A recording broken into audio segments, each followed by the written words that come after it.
비가 와야 할 때는 비를 주시고 바람이 불어야 할 때는 바람을 불게 하시고 추워야 할 때는 춥게 하시는 하나님 아버지, 섭리를 따라 감사를 드립니다. 이 시간도 저희들의 마음속에서 하나님을 찬양하며 경외하며 하나님 앞에 온전한 예배를 드리기 위하여 한 주간의 삶을 묶어 주의 제단에 나왔습니다. 이 모든 것을 흠량하사 하늘에 신령한 것으로 채워주시고 쓸데없는 세상적인 모든 것은 없애주시고 귀한 것으로 가득해지는 복된 이 시간 되게 하여 주옵소서.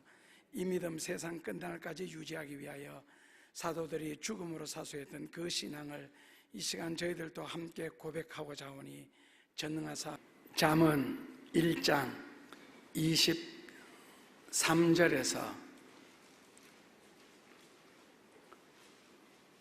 31절까지입니다.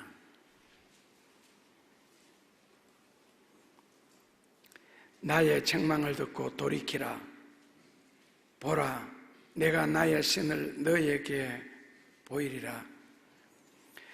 내가 부를지라도 너희가 듣기 싫어하였고 내가 손을 펼지라도 돌아보는 자가 없었고 도리어 나의 모든 교훈을 멸시하며 나의 책망을 받지 아니하였은즉 너희가 재앙을 만날 때에 내가 웃을 것이며 너희에게 두려움이 임할 때에 내가 비웃으리라. 너희의 두려움이 광풍같이 임하겠고 너희의 재앙이 폭풍같이 이르겠고 너희에게 근심과 슬픔이 임하리니 그때 너희가 나를 부르리라.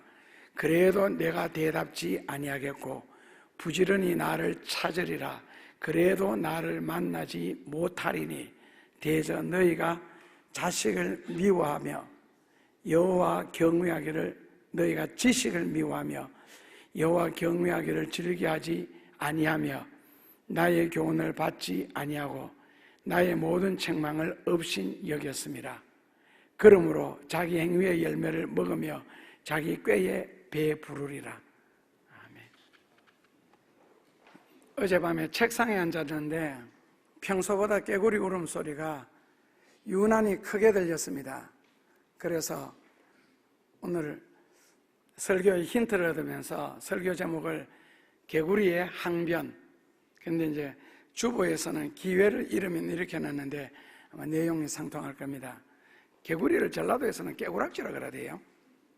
경상도에서는 개구리라 하는데, 그래서 개구리 이야기를 좀 해보려고요. 그렇다고 뭐 황소개구리, 금개구리, 청개구리, 무당개구리, 아마 이제 이런 것은 우리 주변에서 볼 수 있는데 볼 수 없는 것들도 많더라고요. 뭐 아프리카 발톱개구리, 그리고 뭐 기독개구리는 또 뭐예요? 개구리도 기독교 개구리가 있는가 봐. 기독개구리, 도개구리 일종인 것 같은데.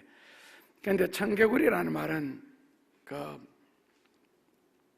부정적인 의미에서 사용됩니다. 이제 국어 사전에 개구리에 대해서 찾아봤더니 모든 일에 엇나가고 엇먹는 짓을 하는 사람을 비유로 이르는 말, 엇먹는, 그 잘못 읽으면 엿먹는 이래 되는데 엿이 아니고 엇이더라고요. 그러니까 음악으로 말하면은 정박자가 있고 그 다음에 엇박자가 있거든요. 엇박자라는 것은 한 박자 늦게 시작하는 거예요.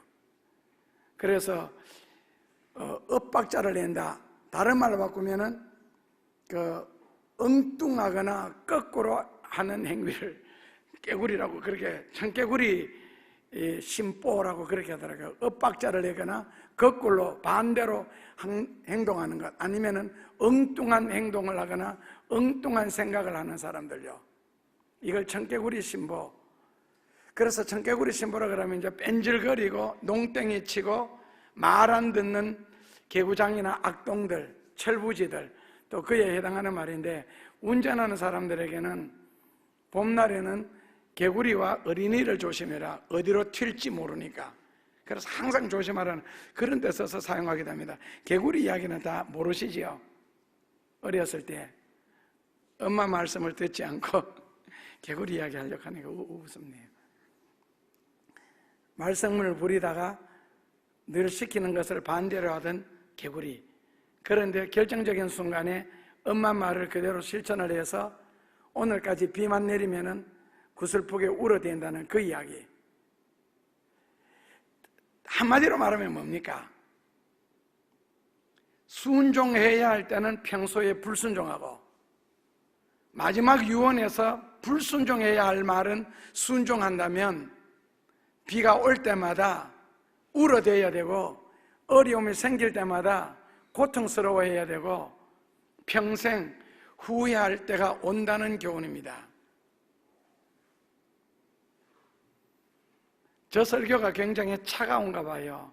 저는 따뜻하게 하는데 듣는 분이 차갑대요. 그런데 한마디로 저는 여러분들의 영혼을 사랑한다는 것은 변함이 없고 하나님 앞에서 신앙적으로 양심적으로 고백할 수 있는 말입니다. 이유는 하나님이 첫째로는 내게 맡겨주신 영혼이기 때문에 그렇고요, 제게 맡겨주신 영혼. 둘째로는 내가 하나님과 여러분들 사이의 중보자로서, 구약적으로 말하면 제사장으로서 제사를 드려야 할 입장. 그래서 토요일 밤에도 와서 기도하고 밤마다 처리하면서 기도하는 거고, 그리고 진리를 바르게 가르치기 위해서 노력하는 거고요. 그래서 내가 기도를 해야 할 영혼이고, 내가 책임져야 할 영혼이고, 내가 진리로 바르게 인도해야 할 영혼이기 때문에 사랑한다는 뜻입니다. 만약에 여러분들이 잘못된다면 그것은 제게도 큰 아픔이 될 겁니다. 만약에 우리가 잘못된다면 예수님도 굉장히 아파하시겠죠. 왜냐하면 우리를 사랑하시기 때문에.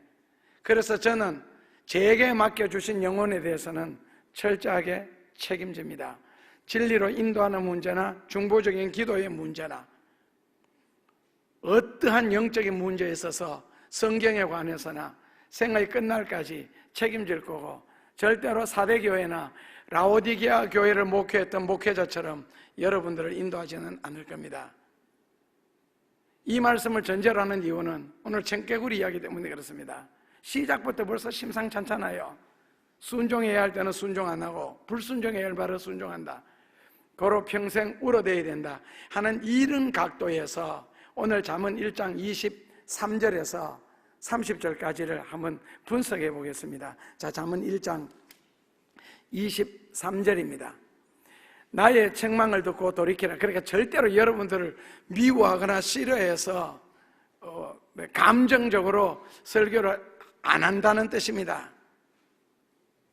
그게 엄마나 아빠가 자녀를 책망해도 그건 지극히 위하는 거고, 사랑을 하고 칭찬을 해도 위하는 거고, 그래서 모든 강단에서 들려나오는 말씀은 전제가 위함이고 사랑입니다. 잘 되라는 뜻이고요. 자, 23, 4절 같이 읽읍시다. 나의 책망을 듣고 돌이키라.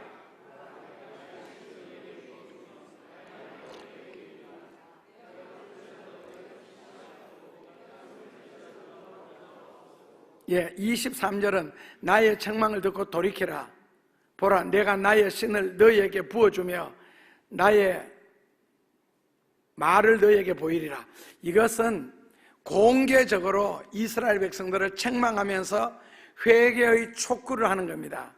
그럼에도 불구하고 24절은요, 내가 부를지라도 너희가 듣기 싫어했고 내가 손을 펼지라도 돌아보는 자가 없었다. 결국 이스라엘 백성들은 끝까지 하나님의 말씀을 거부하고 거절했다는 뜻입니다.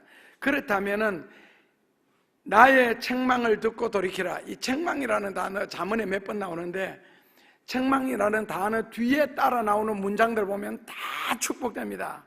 너가 사는 길이다, 너가 복받는 길이다, 이것이 생명의 길이다, 이것이 구원의 길이다. 잠언에는 이렇게 나옵니다. 그래서 책망이라는 단어는 성경에는 굉장히 좋게 사용하고 있습니다. 그 뜻을요.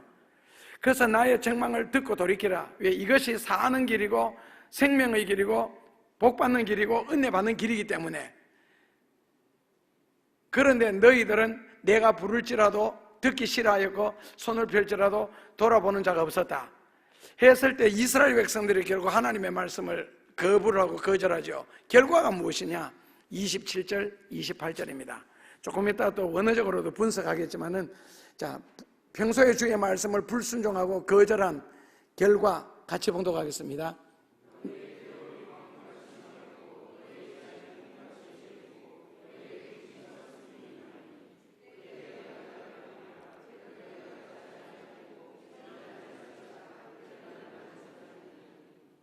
예. 결과는요, 두려움이 임하겠고, 재앙이 폭풍같이 임하겠고, 근심과 슬픔이 반드시 임하게 된다. 이렇게 되면 본능적으로 하나님을 찾게 되는데, 그럴지라도 나를 만나지 못하리라. 이것이 평소에 하나님의 말씀을 거부하고 거절한 결과입니다. 자, 24절로 돌아가세요. 내가 부를지라도 너희가 듣기 싫어하였고, 내가 손을 펼지라도 돌아보는 자가 없었고 했습니다. 무슨 뜻이냐면은 하나님의 말씀을 전적으로 거부하는 상태. 오늘은 본문을 그냥 원어로 풀어주는 수준에서 마치겠습니다. 그러니까 너희가 듣기 싫어하였고, 즉 하나님의 말씀을 전적으로 거부하는 상태 혹은 거절하는 상태를 말합니다. 그러니까 예를 들어서 이 하나님의 말씀을 거부하고 거절하는 것이 내가 과연 순종할 수 있을까 없을까 고민하고 거부하는 것이 아니고, 예를 들어서 뭐 안식일을 기억하여 그날을 거룩하게 지켜라, 이 말 떨어지자마자 답이 싫어 이겁니다. 그러니까 아이들 말하면은 너희들 앞으로 열심히 공부해야 인생이 풀린다. 책 속에는 길이 있기 때문에 지금 1시간 더 공부하면은 이제 여고 교실에서는요, 오늘 1시간 더 공부하면 내일 신랑이 달라질 것이다. 그러니까 선생님이 굉장히 좋은 말로 학생들에게 공부에 대해서 말을 하면은 내가 얼마나 열심히 할까 이걸 고민하는 것이 아니라 그 말을 하자마자 한마디로 싫어요. 다시 말하면은 전혀 주저하지 않는 상태. 그러니까 단번에 거절해버리는 상태. 이걸 원어 성경에서는 못됐고 악하다라고 표현을 했습니다. 그러니까 성경 말씀을 들을 때, 진리를 들을 때 좀 고민을 하고 말씀을 듣고 괴로워도 해야 그게 진리의 역사인데, 단번에 거절하는 상태, 그게 완전히 타락한 상태를 말합니다. 그래서 성경 말씀에 대해서 거부하는 것은 타락한 상태라고 가르칩니다. 그래서 내가 손을 펼지라도 돌아보는 자가 없었고, 이 살게 하기 위해서 지금 이스라엘 백성들이 행동을 하나님 앞에서 하는 거 보면 이거 분명히 망하고, 애굽이나 바벨론이나 누구를 통해서든지 하나님이 얼마든지 멸망시킬 수 있는 그런 삶을 살아가고 있어요. 지금 앞이 뻔하게 보이는. 그래서 여기에서 살 길은 하나님의 책망을 듣는 것, 더 구체적으로 하면은 하나님의 회개의 촉구, 그것을 들어야 되는데 아무도 경청하는 사람이 없고 귀를 기울이는 사람도 없다. 그래서 이스라엘 백성들이 진리를 거부해서 얻은 것이 뭡니까?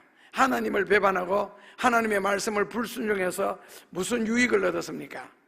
25절 말씀에 보면은요, 도리어 나의 모든 교훈을 멸시하며 나의 책망을 받지 아니하였다 했습니다. 도리어 하나님을 배반하고 하나님을 불순종했다. 하나님의 책망은 받지 아니하였고 교훈은 멸시했다. 그래서 교훈이라 그러는 것은 잠언 6장 23절에도 보면은 교훈이란 생명의 길, 말씀에 순종함으로 영혼도 육체도 축복받고 사는 길, 이렇게 풀어놨습니다. 교훈은 생명의 길이고 영혼도 육체도 축복을 받고 사는 길이다. 그걸 지금 선택하라는 거거든요. 그리고 책망이라는 것은요, 말씀에 대한 불순종과 악행을 견책하는 건데, 잠언 29장 1절에 보면 자주 책망을 들으면서도 진리를 깨달으면서도 무시한다면 마지막에는요, 패망하리라. 그래서 말씀을 듣고 무시하면은 잠언 29장 1절에서는 패망한다 그랬습니다. 그래서 다윗 같은 경우에 나단의 책망을 듣게 되지요. 다윗 같은 성군도 죄를 짓습니다. 아주 많이 지었습니다. 우리는 죄를 짓지 않을 능력 자체가 없습니다. 사람에게는요. 왜냐하면 타락했기 때문에. 자유의지로서 죄를 짓지 않는다, 그 자체가 죄입니다. 그래서 다윗 같은 성군도 죄를 지었습니다. 죄를 짓게 되면 반드시 성경적으로는 교훈이나 책망이라는 것이 있습니다. 선지자를 통해서 하든지 제사장을 통해서, 제사장은 그런 짓 안 하지요. 선지자를 통해서 하든지 하나님이 직접 나타나시든지 하시는데, 다윗 왕은 나단의 책망을 듣고 그 자리에서 바로 무릎을 꿇습니다. 내가 죽을 놈이라고요. 바로 내가 그 죄인이라고. 결국 회개의 결과는요, 이전에 받지 못했던 하나님의 더 큰 축복과 더 큰 은혜를 받는 반면에 사울 왕은 사무엘 선지자의 책망을 들었을 때에 반응은요, 백성들 앞에서 나를 책망하지 마라. 그리고 나는 왕이다. 나의 자존심을 세워달라. 비록 내가 잘못했을지라도 백성들 앞에서 나를 칭찬하라 하면서 사무엘의 책망을 정면으로 거부를 했습니다. 결론은요, 세 아들과 더불어 같은 날 죽임을 당하는 불행을 자초했습니다. 그리고 나라는 점점 기울어지게 되었고요. 그래서 하나님이 다윗을 세우게 됩니다. 꼭 같은 책망을 들으면서 한 사람은 그 자리에서 무릎을 꿇고 그 책망을 인격적으로 받아들였고 신앙적으로, 한 사람은 자존심을 내세워서 잘못했을지라도 오히려 칭찬해라. 그러므로서 결국엔 멸망을 당합니다. 그러니까 책망을 듣는 자의 자세입니다. 진리를 듣는 자의 자세요. 자존심을 내세워서 하나님의 말씀을 들음으로 거역할 것이냐, 겸손한 마음으로 주의 말씀을 받아들일 것이냐, 그것은 결국에는 생과 사가 엇갈리는 일이고 행복과 불행이 엇갈려지는 그런 것이 됩니다. 결국 교훈을 혹은 책망을 거부하는 것은 타락의 극치로서 악해서 그렇답니다. 그러니까 사는 길을 열어주고 복을 받는 길을 열어주는데 그것을 거부하는 것은 타락의 극치라는 겁니다. 그래서 하나님은 우리를 책망하시든 축복을 하시든 모두 우리를 위해서다. 그런데 그 말씀을 무시하게 되면 26절에 뭐가 다가온다고요? 같이 읽어보시면요, 너희가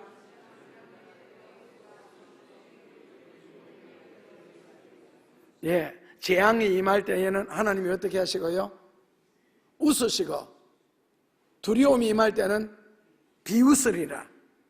웃으시고 비웃으시리라. 그런데 원어에서는 26절 앞에 우리나라 성경에는 너희가 재앙을 만날 때 25절 끝에 책망을 받지 아니하였은즉, 너희가 재앙을 만날 때 우리나라 성경에는 이렇게 놨는데 히브리어 성경에는 25절 끝에 책망을 받지 아니하였은즉, 너희가 26절에 재앙을 받을 때 너희가라는 단어 앞에 깜 아니라고 히브리어로 써놨습니다. 깜 아니. 한국말로 바꾸면은요, 나도 역시라는 뜻입니다. 그러니까 너희가 나의 교훈을 멸시하고 25절에 나의 책망을 받지 아니하였기 때문에 26절에 나도 역시 너희가 재앙을 만날 때 웃을 것이고 너희에게 두려움이 임할 때는 내가 비웃으리라. 나도 역시. 그래서 사무엘상 2장 30절 같은 데 보면은 나는 나를 존경하는 자를 존경하고 나를 멸시하는 자는 내가 멸절하리라. 잠언 8장에서는요, 나를 사랑하는 자는 나의 사랑을 입을 것이요 나를 찾는 자는 내가 만나리라. 너희가 내 말을 무시했고 나의 교훈을, 성경 말씀을 거부한다면 나도 역시 재앙을 만날 때, 원어 성경에서는요, 수습 불가능한 일이 들어닥칠 때, 수습 불가능한 일이 들어닥칠 때, 공포스러운 두려운 일이나 사건이 너희에게 다가올 때 웃으리라. 그 다음에는요, 재앙을 만날 때는, 두려움이 임할 때는 내가 비웃으리라. 점층법이죠. 웃다가 그 다음에는 비웃으리라. 그런데 이것이 웃다가 비웃는다 그러는 말의 원어가 재밌습니다. 팔짱을 끼고 비웃으리라. 무슨 뜻인지 아시겠죠? 인격적 모독을 이야기합니다. 내가 재앙을 만날 때에, 내가 두려움이 임할 때에 하나님은 팔짱을 끼고 비웃으리라. 완전히 나를 모독하고 무시해버리는 행위. 그러니까 그냥 강 건너 불 구경하듯이 너를 대하겠다는 겁니다. 그런데 원래는 하나님이 이러시면 안 되지요. 그런 일이 자녀들에게 닥칠 때는 어떻게 해야 돼요? 하나님이 먼저 팔을 걷어붙이고 앞서서 도와주시고 풀어주시고 축복해 주시고, 그리고는 급하시다면 기적을 일으켜서라도 하나님은 도와주셔야 그분이 하나님이잖아요. 우리가 아는 하나님은. 그런데 오히려 팔짱을 끼고 강 건너 불구경하듯 비웃으리라. 이게 도대체 무슨 말씀입니까? 결국 평소에 너희들이 나의 말을, 즉 하나님의 말 성경을 무시하고 거절하고 거부한 데 대한 대가가 어떤지 톡톡히 당해봐라는 뜻입니다. 그러니까 우리가 늘 듣는 전도합시다, 항상 기뻐합시다, 감사합시다, 주일 성수합시다, 귀 넘어 듣다가 내가 하나님의 도움을 받아야 할 수습할 수 없는 문제가 들이닥치고 큰 어려움이 들이닥칠 때 내가 너희를 비웃으리라. 그때에 가서야 나의 말을 불순종하고 하나님의 말씀 한 구절 한 구절 순종하지 않은 것에 대한 대가가 어떤 것인지 너희가 알리라 하는 그런 뜻입니다. 원래는 하나님이 비웃으시면 안 되지요. 강 건너 불구경 하시면 안 되지요. 내가 하나님의 자녀인데, 피로 값주고 샀다는데 그렇게 이야기하니까 하나님이 말씀하시기를 네가 진짜 나의 자녀냐? 내가 피로 값을 주고 너를 샀느냐? 그렇다면 너 왜 내 말 안 들어? 내 자녀라면 왜 내 말 안 들어? 나를 사랑하면 나의 계명을 지켜라. 요한복음 14장에 나오는. 그러면서 평소에는 나의 말을 안 듣고 계명을 안 지켰다가 너가 급할 때만 하나님이 나를 피로 샀다, 하나님이 나를 선택했다, 어디서 그런 거 배웠니? 누가 그렇게 가르치더니? 그렇게 반문하시는 겁니다. 지금 오늘 본문이. 그래서 27절 말씀해 보면은요, 같이 읽어보시면 너희의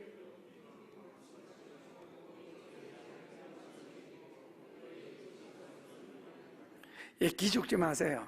오늘 본문 읽고는요, 아멘 소리도 굉장히 약했거든요. 평소 보다가. 본문이 심상치 않아서 그렇죠. 인생의 기회입니다. 지금이요. 이런 말씀 거부했다가 더 큰일 당합니다. 그래도 기회 있을 때 들으셔야 됩니다. 너희 두려움이 광풍같이, 너희 재앙이 폭풍같이 이르겠고 슬픔과 근심이 이 말이라 했습니다. 욥기 28장 16절이나 출애굽기 14장 21절, 성경에 굉장히 많이 여러 곳에 보면은 하나님이 우주의 만물의 모든 것을 이용을 해서 어떤 이에게는 하나님의 큰 구원이나 축복의 도구로 사용하고 어떤 이에게는 하나님의 심판과 재앙의 도구로 사용하신다고 했습니다. 꼭 같은 홍해 물이 갈라졌습니다. 이스라엘 백성들은 그 갈라진 바다를 통해서 걸어서 구원을 얻는 기회가 됐지만은 애굽 군대들은 갈라진 홍해를 통하여 들어오다가 결국 수장이 되는, 몰살당하는 불행을 겪게 됩니다. 같은 길, 같은 물, 같은 장소임에도 불구하고요. 하루 저녁 밤새도록 폭우가 쏟아진 적이 있습니다. 우박이 쏟아졌고요. 2차 세계대전 당시 연합군대가 프랑스의 덩크강에 갇혔을 때, 그때 영국에서 처칠 수상이 국회에 나와서 연설을 했습니다. 대국민 연설을 했죠. 지금 연합군이 덩크강에 갇혔다.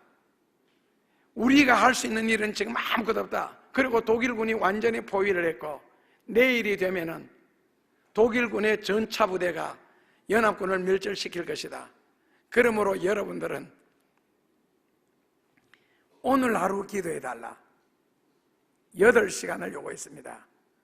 하고 처칠 수상이 국회에서 무릎을 꿇고 기도하는 장면이 영국에 방영되고 학교에도 수업을 멈추었고 공장에도 일을 멈추었고 다 같이 기도했습니다. 그러자 폭우가 쏟아지기 시작했습니다. 우박이 쏟아지기 시작했고 저녁이 되었을 때요. 그래서 해진 후에 영국에 있는 모든 상선, 군함, 심지어는 낚싯배까지 다 동원을 해서 덩크강에 갇혀있는 연합군 30만 명을 영국으로 철수시켰습니다.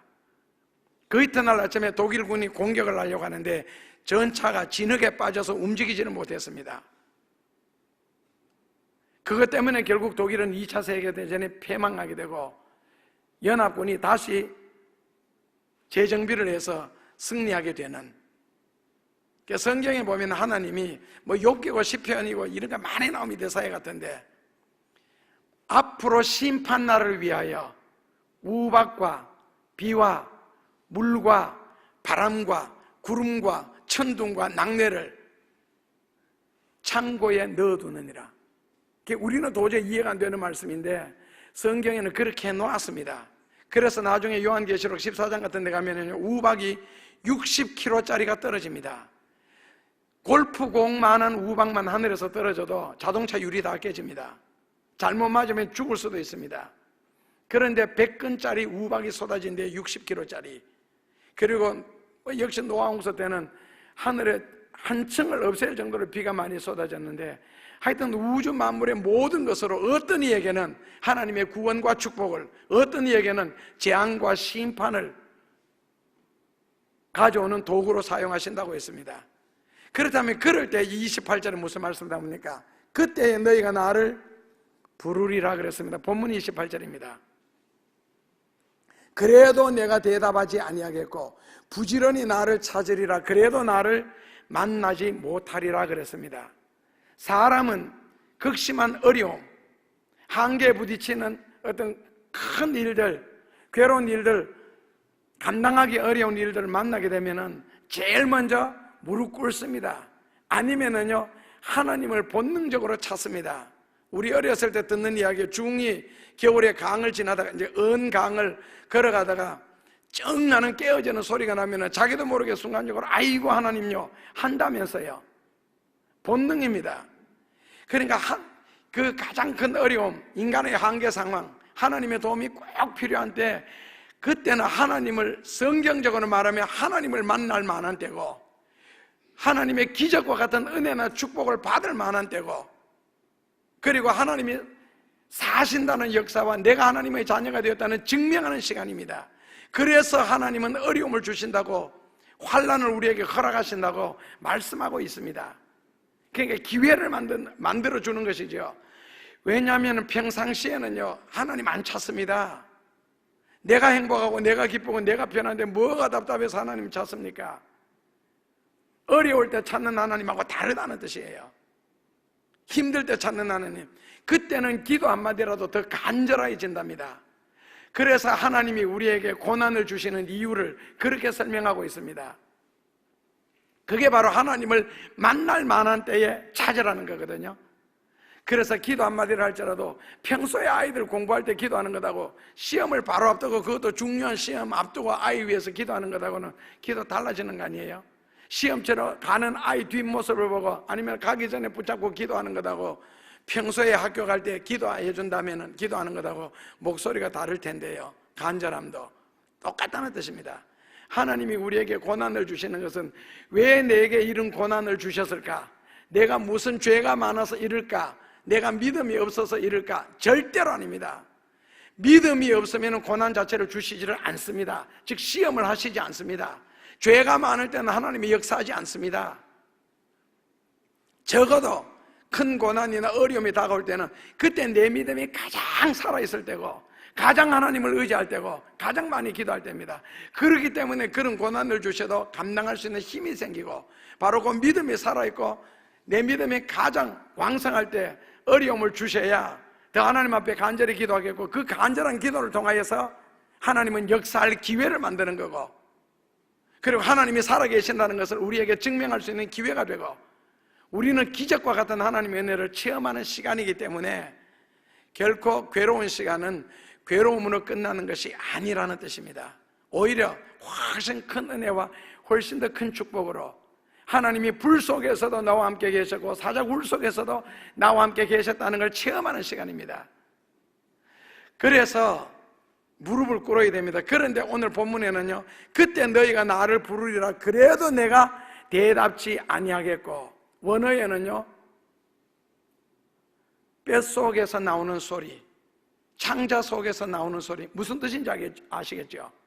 그때 너희가 나를 부르리라 그러는 게 큰 소리로 날이 새도록 간절히 뼛속에서 나오는 음성으로 나를 찾을지라도 나는 대답지 아니하겠고 내가 만나주지 아니하리라. 스가랴서 7장 13절 같은 데 보면은 내가 부를 때에 그들이 대답하지 아니하였기에 너희가 부를 때에 내가 대답하지 아니하리라. 스가랴서 7장 13절입니다. 그러니까 평소에 하나님이 말씀을 통하여 우리에게 끊임없이 도전하시고 다가오시고 그리고 가르쳐 주시고 인도해 주시려고 하시는데 평소에는 내가 편하고 좋으니까 하나님 말씀을 다 불순종하고 내가 부를 때, 즉 하나님이 부를 때 그들이 이스라엘 백성들이 순종하지 아니했고 대답지도 아니했다.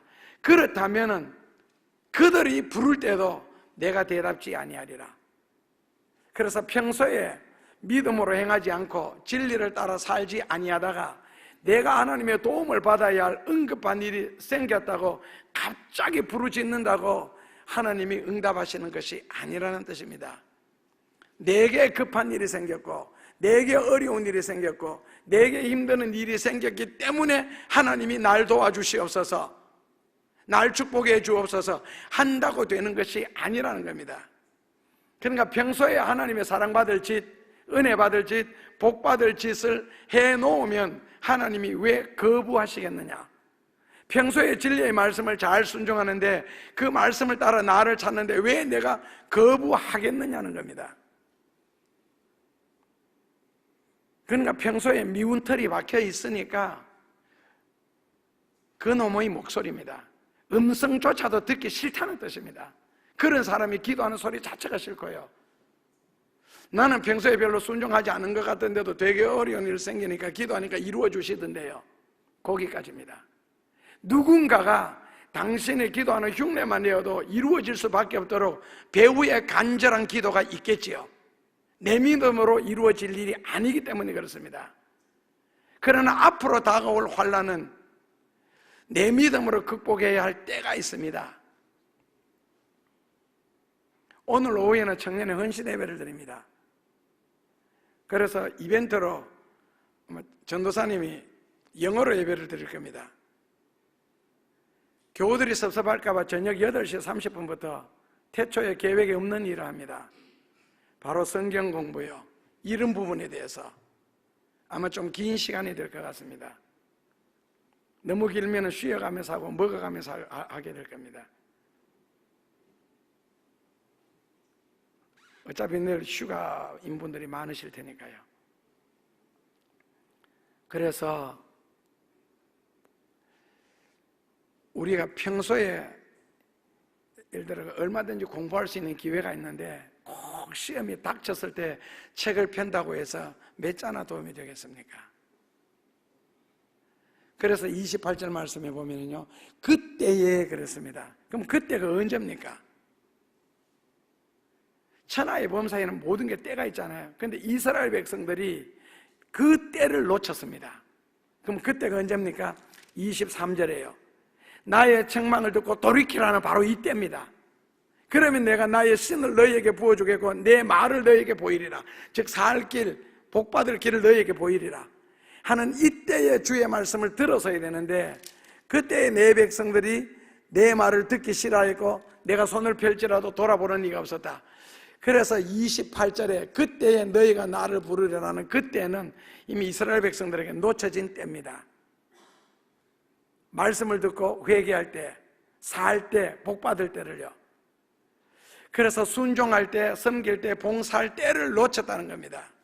그래서 하나님은 너희가 불러도, 너희가 나를 찾아도 내가 외면하겠다. 스가랴서 7장 13절의 말씀이었죠. 그렇다면 왜 내가 불러도 찾아도 하나님이 외면하시느냐? 이유가 29절에 있습니다. 같이 보시면은요,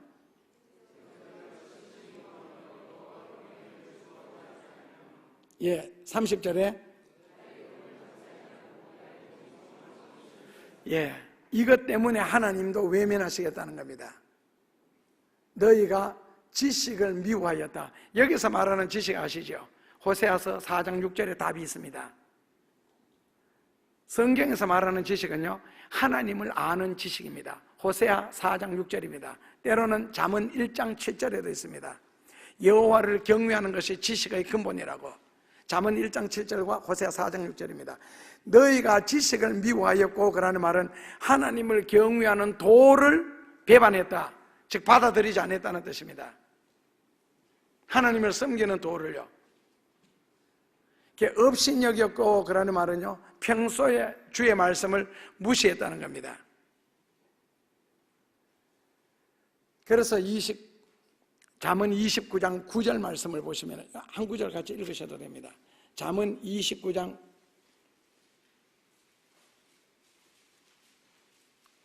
28장 9절입니다. 잠언 28장 9절입니다. 평소에 주의 말씀을 무시하고 진리를 순종하지 않는다면 어떻게 되느냐? 잠언 28장 9절 읽습니다.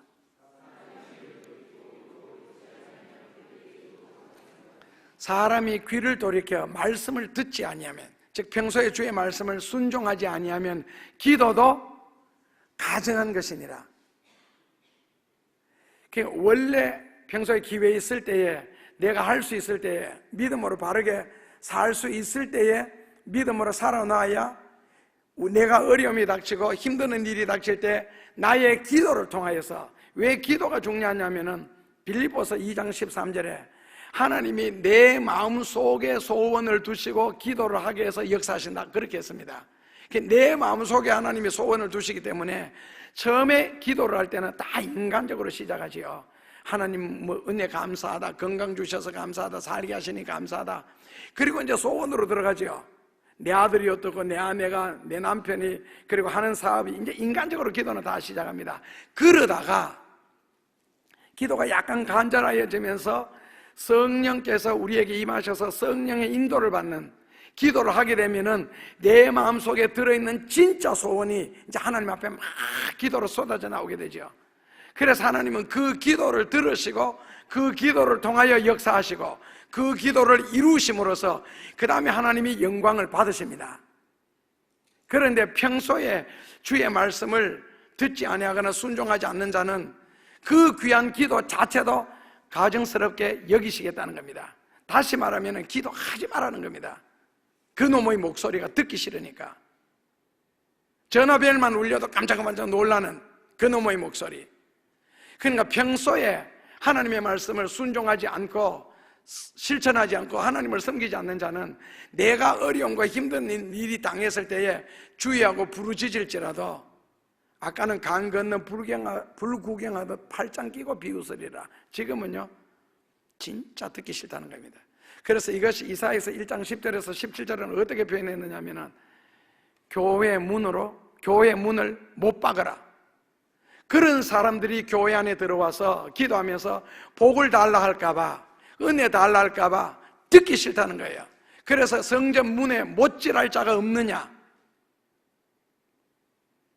그러니까 기도한다고 무조건 이루어지는 것은 절대로 아니라는 뜻입니다. 기도가 가는 길이 있고 진리가 대답하는 길이 있습니다.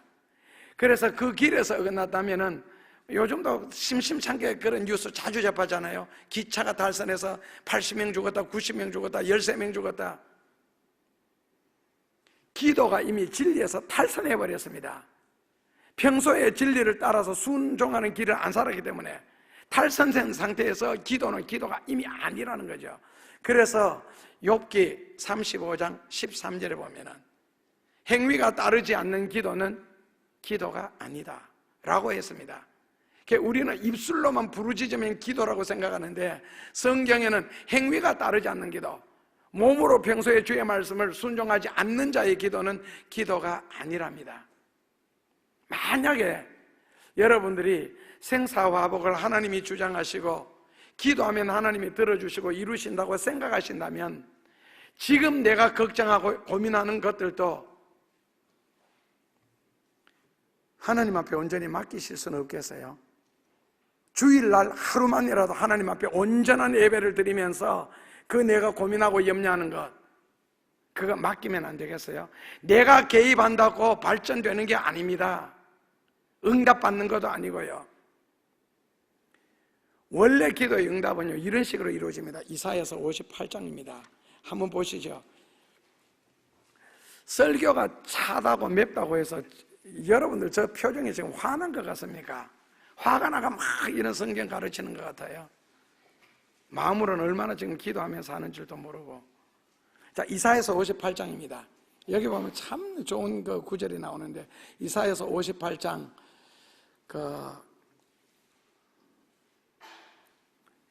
이게 원래 다 그 55분 하는 성경 공부거든요. 이사야서 58장 4절에서부터 9절까지가 이거 설명하면 다 55분 걸리는데 지금은 한 5분 만에 줄여드리겠습니다. 4절 같이 읽습니다.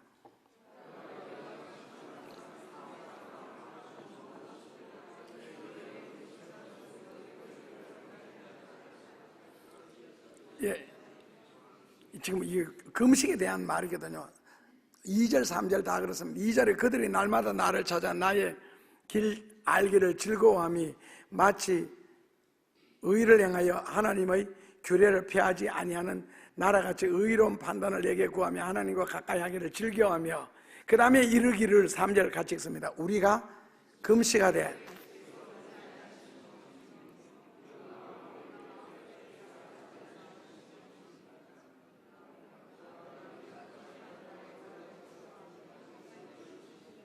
그러니까 3절, 4절 이게 이제 금식기도인데, 금식기도가 왜 중요하냐면은 생물의 제1법칙은 뭡니까? 먹어야 산다. 제2법칙은 먹은 것을 싸야 산다. 그래서 먹어야 살고 싸야 사는 게 생물의 1, 2법칙이거든요. 생물의. 그런데 사람이 먹는 걸 포기했다. 다른 말로 바꾸면 뭡니까? 예, 죽기를 각오했다. 그래서 죽음을 각오하고 드리는 기도가 금식기도입니다. 그래서 금식기도는 그만큼 간절하고, 금식기도는 그만큼 응답이 빠르고, 금식기도는 그만큼 하나님의 역사를 불러오는 게 금식기도입니다. 그렇다면 금식이라 그러는 것은 밥을 금하는 거, 음식을 금하는 게 금식이 아니고 금식기도에 정신이 있다는 겁니다. 금식기도의 정신요. 그런데 이 사람들은 음식은 굶으면서 뭐라고요? 싸움도 하고 혈기 부릴 거 다 부리고, 그리고 자기 하고 싶은 거 다 하고, 그러면서 4절 끝에 목소리만 하나님 앞에 상달케 하려는 것이 아니냐. 그러니까 내가 내 금식기도 정신은 잊어버리고 내 할 짓 다 하면서 목소리로만 하나님 앞에 기도를 상달시키는 것이 아니냐. 이럴 때 하나님의 반응은 5절 읽습니다. 이것이 어찌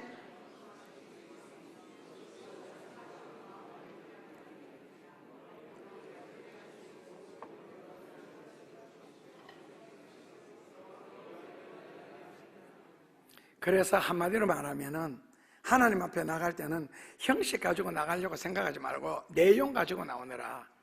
나는 며칠 작정해서 금식한다, 그 형식보다는 금식하는 그 정신, 진실함이 더 중요하다는 거죠.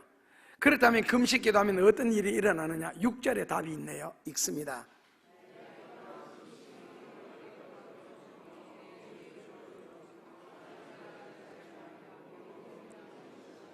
예, 그게 금식입니다. 흉악의 결박, 멍해의 줄, 압제당하는 자를 자유케 하는 것, 그리고 모든 멍해, 모든 삶의 문제는 꺾는 것, 해결하는 것이 아니냐.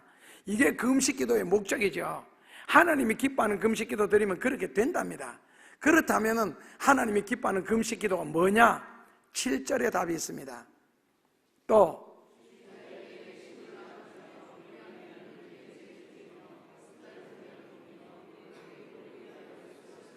예, 금식기도의 정신에 나오죠. 내가 예를 들어서 3일 금식했다. 한 끼 음식 사 먹는데 요즘 좀 싼 것이 6,000원 정도 되죠. 그러면 짜장면은 얼마인지 모르겠는데 4,500원 합니까? 싼 집에는 4,000원요. 그렇다면 한 끼 평균 5,000원 계산하면 하루 금식하면 15,000원입니다. 사흘 금식하면 45,000원이고요. 열흘 금식하면은요 얼마예요? 예, 15만 원 정도 되죠. 그렇다면 열흘 금식하고 그 15만 원이라는 돈, 한 개는 최소 5,000원이니까요 15만 원이라는 돈을 금식기도 헌금을 드리든지 그 15만 원을 가지고 누군가를 구제하는 것, 줄인 자에게 식물을 나누어주며 어려운 사람을 도와주는 것, 이걸 해야 그게 온전한 금식기도지. 아니면은요 열흘 동안 돈 15만 원 아낀 것밖에는 안 됩니다. 굶었는 것이 금식이 아니고 금식기도의 정신을 우리에게 요구하고 있고 금식하는 자의 삶을 요구하고 있거든요. 그래서 어려운 사람을 보고 스스로 피하는 것이 아니라는 거죠. 그래서 만약에 뭐 금식을 열흘을 했으면은 열흘 굶는 만큼 한 끼에 5,000원 곱하기 3, 하루에 15,000원 계산해서 열흘 15만 원 해서 선한 일에 사용하랍니다. 만약에 내 식구가 열흘 동안 금식했다 그러면 60만 원입니다. 그래야 온전한 금식 기도가 됩니다. 그렇게 하면 8절에 이런 복이 따릅니다. 읽습니다. 그리하면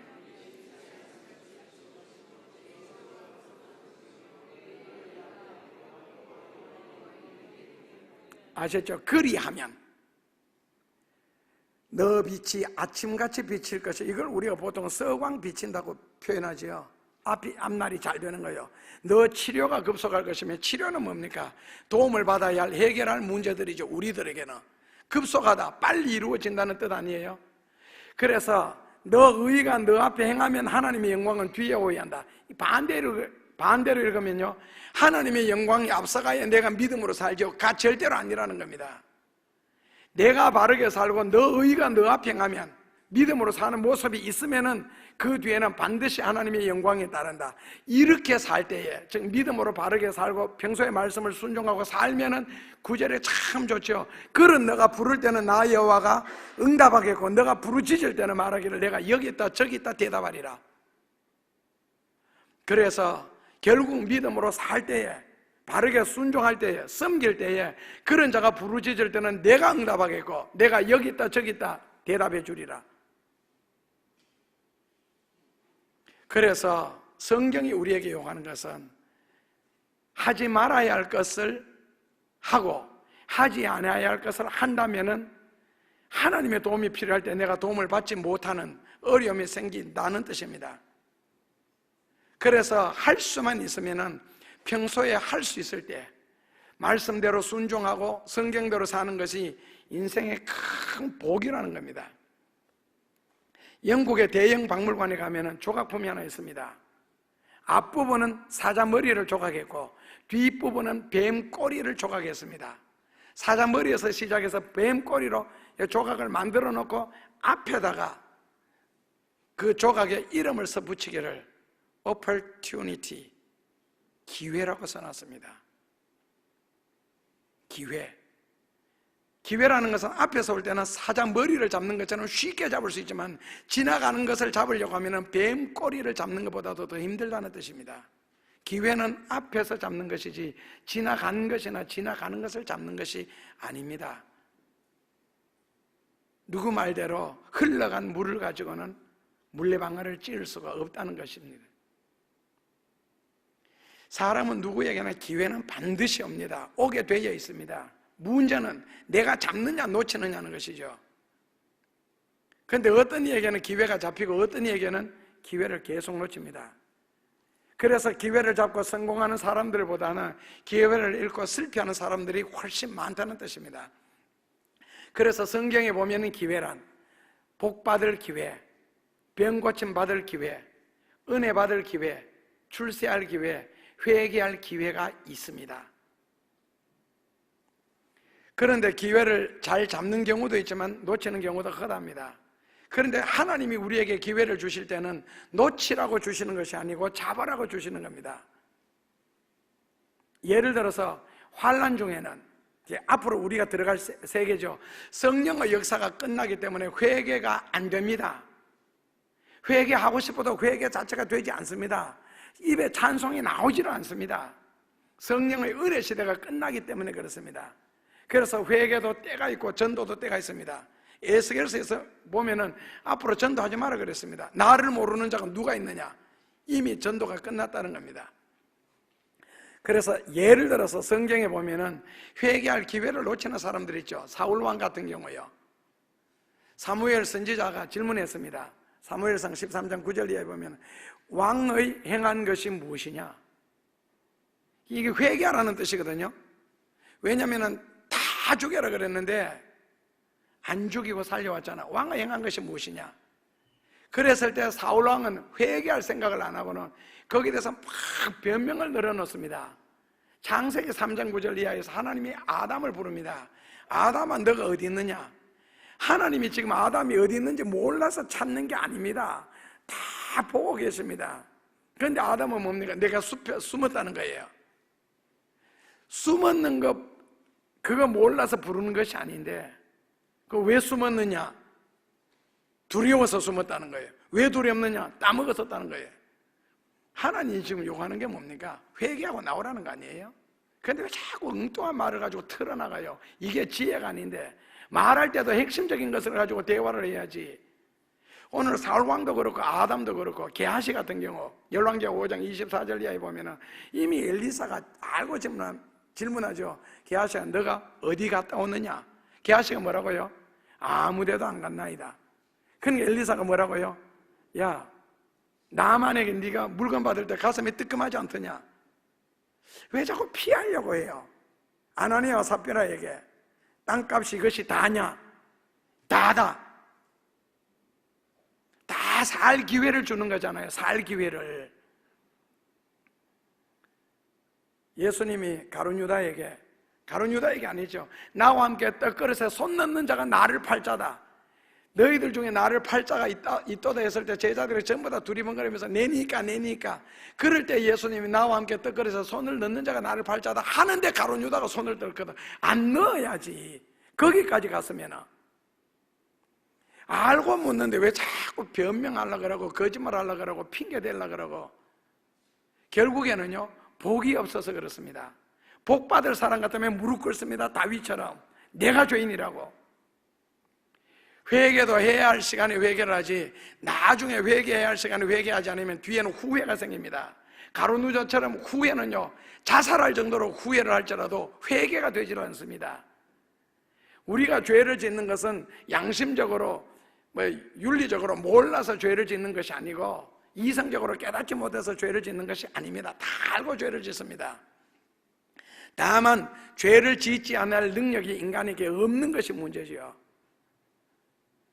그래서 하나님께서 우리에게 회개할 기회라는 걸 주시는 겁니다. 그 회개를 통해서 더 큰 은혜 받고 더 큰 사랑을 받고 더 큰 축복을 받을 수 있는 기회를 끊임없이 주시는 것이고요. 그래서 우리는 나만 걱정하면 얼마든지 말씀을 순종하고 성경을 실천할 수 있는 기회에 현재 살아가고 있고, 얼마든지 선교할 수 있고, 얼마든지 헌신할 수 있고, 얼마든지 회개할 수 있고, 얼마든지 구제할 수 있는 기회에 우리가 살고 있습니다. 그런 기회는 지금도 있습니다. 그런데 이것을 놓쳐버린다면 가룟 유다처럼 스스로 목숨을 끊어도 용서가 되지 않는, 그만큼 양심의 가책을 심하게 받아도 용서받지 못하는 불행을 겪게 됩니다. 차라리 청개구리처럼 비가 올 때만 울고 맑은 날에는 울 수 있지 않으면 다소 위안이 되겠습니다. 왜냐하면 비 오는 날보다 맑은 날이 많을 테니까. 그러나 요즘 청개구리들은요, 비 올 때만 우는 것이 아니라 맑을 때도 웁디다. 집에서 보면 청개구리 울음소리 잘 들립니다. 매일 웁니다. 아마 청개구리도 양심에 많이 예민해진 것 같아요. 부모님의 말씀을 거역한 것이 비 오는 날만 생각나는 것이 아니라 평소에도 계속 생각나는가 봅니다. 그러니까 시도 때도 없이 울어대는 거지요. 항상 괴로워해야 되고 항상 슬퍼해야 되는 것은 부모님의 말씀을 불순종한 것에 대한 평생 후회로 남고 후손까지라도 후회로 남는 그런 교훈을 받으면서 순종할 수 있는 능력이 있을 때, 기회가 있을 때 성경적으로 바르게 살지 않으면 금세와 내세에서 오늘과 내일에 있어서 항상 후회하는 인생이 되지 않겠나 생각해 봅니다. 기회는 앞에서 잡아야 되고 기회 있을 때 잡아야 됩니다. 지금도 참 좋은 기회입니다. 아직도 참 좋은 기회가 있습니다. 왜? 지금도 우리가 걸어서 이 교회에 왔습니다. 건강이 있다는 뜻입니다. 아직도 내가 살아있다는 뜻입니다. 내가 작정하면 무엇이든지 할 수 있다는 기회가 있기 때문에 그렇습니다. 그래서 주님의 말씀 잘 순종했다가 하나님의 나팔 소리가 들려올 때, 혹은 내가 하나님의 도움을 필요로 할 때 기적과 같은 하나님의 도움과 축복이 여러분들의 삶의 현장에 임하시기를 주의 이름으로 축원합니다. 예수님 감사합니다. 평생 후회할 일이 생기지 않도록 지금을 축복해 주옵소서. 예수님 이름으로 기도하옵나이다. 아멘. 우리의 힘이 되시는 여호와여,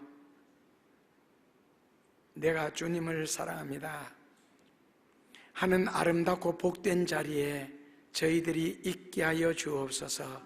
그 사랑을 입고 살게 하시고 그 은혜를 간직하며 살게 하시고 그 축복은 체험하며 살게 하여 주옵소서.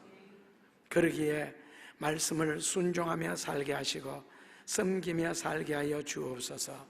이제는 우리 주 예수 그리스도의 귀하신 은혜와 하나님 아버지의 놀라우신 사랑과 성령의 크신 역사하심이 오늘 진리의 말씀을 따라 믿음으로 살려고 해서는 사랑하는 모든 교우들 가슴 속에, 저희들의 삶의 현장 가운데, 그리고 우리와 우리의 후손들에까지라도 영원토록 계속적으로 역사하여 주시옵기를 간절히 축원하옵나이다.